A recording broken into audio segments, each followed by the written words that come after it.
Welcome to the deep dive. Today we're kind of setting aside that old idea, the midlife crisis. Yeah, that label doesn't quite capture it, does it? No.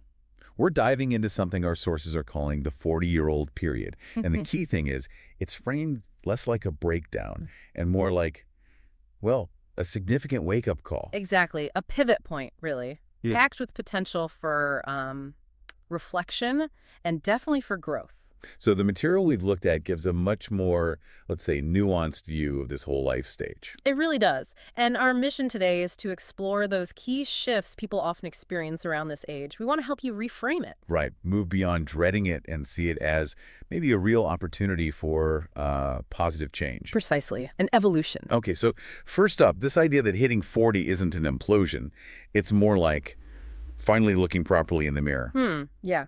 The sources suggest it's a kind of confrontation. Suddenly, those dreams you shelved, the parts of yourself you haven't explored, they come right into focus. And it's framed less as like a failure and more as an invitation. That's the interesting part, yeah.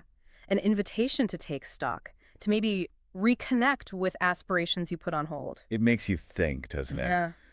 Like, what have I been ignoring in myself? And what would it take to bring that back? Good questions. And this deeper look, it seems to change how we see time itself. Oh, definitely. That feeling you have when you're younger, like time is just endless. That really shifts. Suddenly it feels, well, finite. Right. The sources really zero in on that transition. 20s, you feel like you have forever. 40, there's this clearer sense of its limits. Which sounds potentially scary. It can be, sure. But the insight here is that this awareness often sparks this real urge to live more purposefully, to actually, shed the stuff that drains you. Commitments, maybe even relationships. Could be. It forces that question. What really deserves my energy now, my limited time? But that urgency, couldn't that just feel like pressure, like you're suddenly behind schedule on life? Well, the sources acknowledge that feeling, but they try to reframe it. Not as panic, but more like a call to action. It's about valuing the time you do have and being intentional about it. Moving with purpose, not just rushing. So, for you listening, maybe the question is, what's one small thing you could do, even today, to align your time better with what actually matters to you? That's a great way to put it. And this naturally leads into another big shift. Identity. Yes. The sources talk about this. You spend years defined by roles, right? Your job, parent, partner. And then around 40, this big question hits, okay, but who am I underneath all that? That sounds like it could feel pretty shaky. Yeah, a real shakeup. Absolutely. And the sources use this interesting word, sacred, this questioning, this potential dismantling of the identity you've built up. It's not just chaos. It's seen as this really necessary personal process, stripping away the external stuff to find a more authentic core.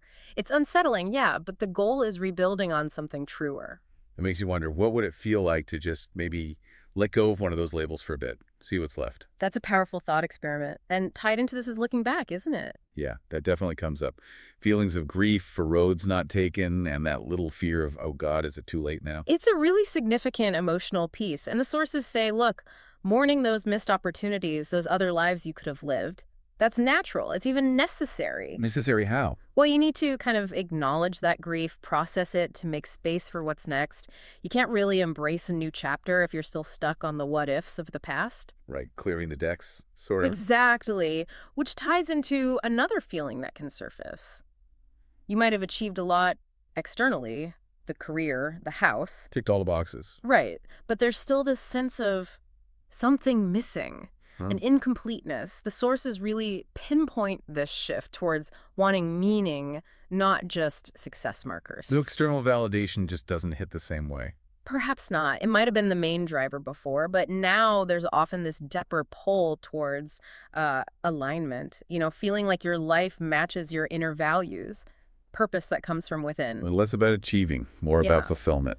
That seems to be the shift, yeah. Have you noticed that yourself? What feels truly meaningful starting to change, even subtly? And maybe that search for meaning is what fuels this urge to question absolutely everything. It seems connected. Marriage, long-held beliefs, career path, friendships, nothing feels off the table. It sounds exhausting. It can be intense, for sure.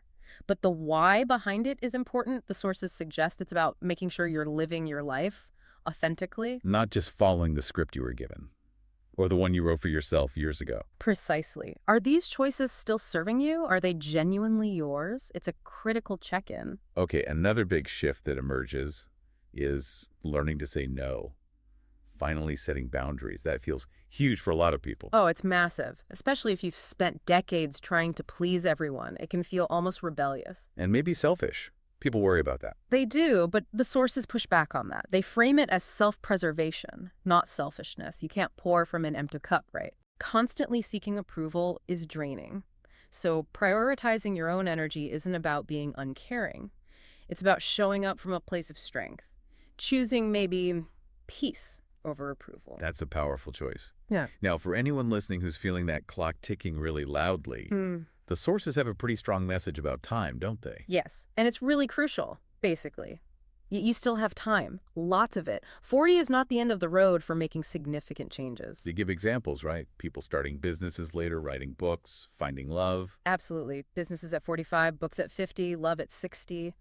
It happens all the time. It challenges that whole narrative that life peaks early and then it's just downhill. So reframes age as just another stage. Yeah. With lots of potential still. Exactly. Maybe the first few decades were about laying groundwork, learning the ropes, and this phase is about truly living life on your own terms. And part of being able to do that comes from experience, right? The stuff you've actually learned by 40. Oh, immensely valuable. The sources really stress this. The resilience you've built, the wisdom from navigating ups and downs, the self-knowledge. That's a huge asset. Compared to being younger, where maybe you had energy but lacked the perspective. Right. By 40, you've likely weathered some storms. You know yourself better. You understand the world more deeply. It's actually a position of strength, of accumulated power, not decline. So how has your own experience equipped you for whatever comes next? That's a good question to ponder. Definitely. So when you pull all these threads together, what we're really talking about isn't that negative midlife crisis. No. The sources consistently point towards something more positive. Yeah. Transformative even. A midlife awakening. That's the term. It's not about losing yourself. It's about finding yourself. Or maybe finding a more authentic version. And the discomfort, the feeling that things are falling apart. That might actually be the process of things falling into place, realigning to who you are now. Okay, so wrapping this up, the main takeaway from our deep dive into this 40-year-old period is pretty clear. Yeah, it's not a crisis to be feared. It's a really significant opportunity for self-discovery, for making positive, meaningful changes. And there's that great line from the sources that sums it up. Ah, yes. You're not too old, you're not behind. You're right on time for a second beginning, and this time you get to choose the story. Love that. Which brings us to our final thought for you, the listener. With all this in mind, what story do you want to write for your next chapter?